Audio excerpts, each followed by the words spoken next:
You ever wondered why you aren't where you want to be yet? You've got the vision, you've got the potential, you have even had the motivation for times, but something keeps pulling you back in the same loop. You wake up, you scroll, promise yourself tomorrow you will start and you don't. And the truth is that it's not your potential that's holding you back, it's your habits. Because if you live like the 99%, then you will stay like the 99%. Every single day you're choosing which side you're belonging to. The ones who talk about change or the ones who become it. The choice is yours. So in this video, we're gonna talk about the top 1% habits. But before we dive into the habits, we're gonna talk about the mindset shift, because everything starts within your mind before you take it into the action. So then we're gonna talk about the science behind the discipline. When we understand the science and the reasons why we do that physiologically or even psychologically, in that case, we can understand why we do that, how to tackle that, and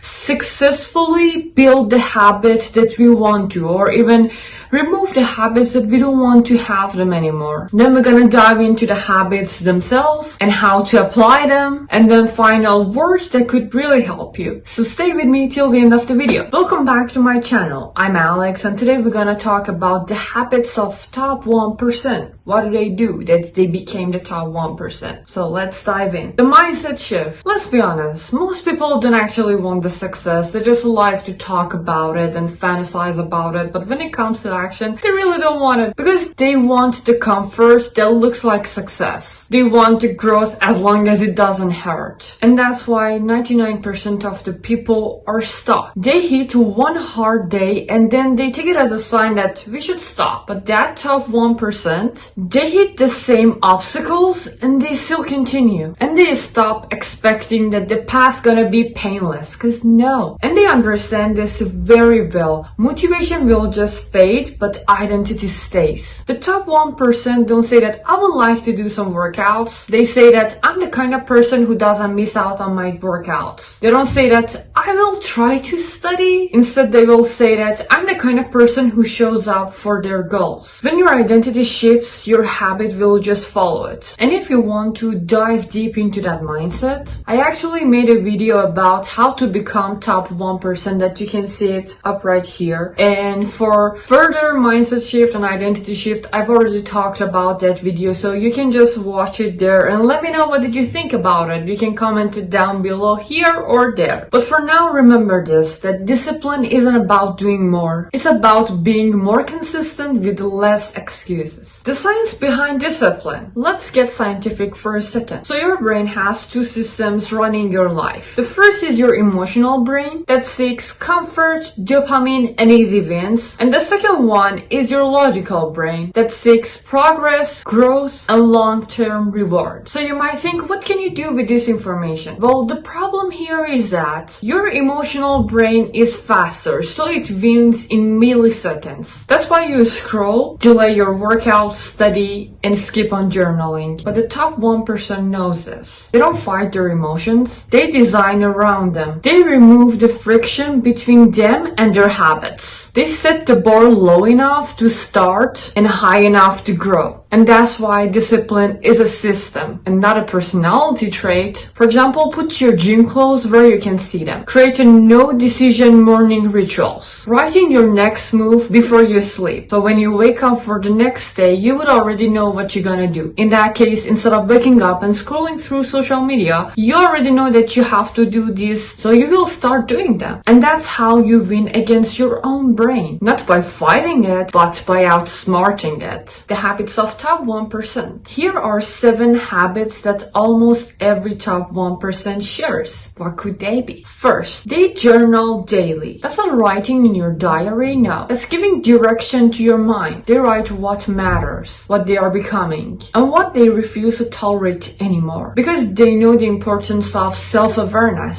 Second, they guard their morning. They don't touch their phones before they touch their purpose, because distraction in the morning is actually destruction for the day. And they know that your mornings will set the tone for the rest of your day. If you haven't noticed that, try having a productive morning, and then you will see that for the rest of the day, you're gonna be be as productive as well. Third, they act without permission. They don't wait for approval or validation. They start building in silence. They post that video, apply for that job, create that thing, launch the business before anyone validating them or cheer them on. Fourth, they track consistency and not perfection. They know that missing one day doesn't mean starting over. It just means that continuing where they left off, because they know that perfect doesn't exist. So they don't waste their time beating themselves up. Instead, they forgive themselves and make up for it with systemized focus. The 99% will chase 10 goals at a time, whereas the top 1% pick 3 priorities and design their week or life around them. And their secret is they don't multitask. They protect their time and energy. 6, they train the discomfort like a muscle. They don't run away from doing the hard things like cold showers, a long run, hard conversations, because they understand that comfort will actually kill their character. 7th, they reflect weekly. Each Sunday, they will ask, what did I do that made me proud? What drained me? What's one thing that I will do differently this week? These habits will not just build the success, it will actually build your self-trust. And also, if this resonated with you, I already made a video talking about how to rebuild your self-trust that could go hand in hand with this one, and you can tap it here or in the description to see for more. And if this kind of growth means something to you, please like the video and subscribe. And not for me, but for you. For the version of you that's finally tired to live with the excuses and want to live with the discipline. So how to apply those habits? So here's how we can start today. Step 1. Pick only one habit from that list that I gave you. Just one. Don't overwhelm yourself and prove your brain that you can follow through. Step 2. Stack it with something that you already do. For example, journal after brushing your teeth. Work out after having your morning coffee. Step 3. Set a no 0-day rule. No matter how small, just do something. Even if it's just for 5 minutes. Like for example, I myself, usually I do my workouts within 90 minutes, and sometimes when I have exams and all, I know that I cannot do 90 minutes of workout session, so instead I say to myself, alright, we get into the gym, we just do 30 minutes, and if I'm extremely busy, I just get on the treadmill with my iPad or my notes, and I'm walking and reviewing. In that case, even for 30 minutes, doing it like this, I'm still showing up for myself and I'm being consistent. So don't think that even doing something small, it won't be counted or it's useless. No. All of these small things that you do, it's all gonna gather at the end and you're gonna see the results of that. Step 4, track your wins and not your failure. You're training your mind to associate effort with the reward. And when you sleep, because you will, we all will, kindly remind yourself, discipline is built in the moments that you restart, not in the moments that you never fail. The truth is that habits aren't glamorous. No one will clap for you when you wake up early, study late, or say no to distractions. But one day that silence will become your applause. You will look back and realize the version of you were chasing, you've already become it. Thank you so much for watching this video, and also I would like to mention that here's my Instagram down here because I will be posting daily there, so I could help you out more in this, guys. Make sure that you follow it and see you in the next video. Bye bye!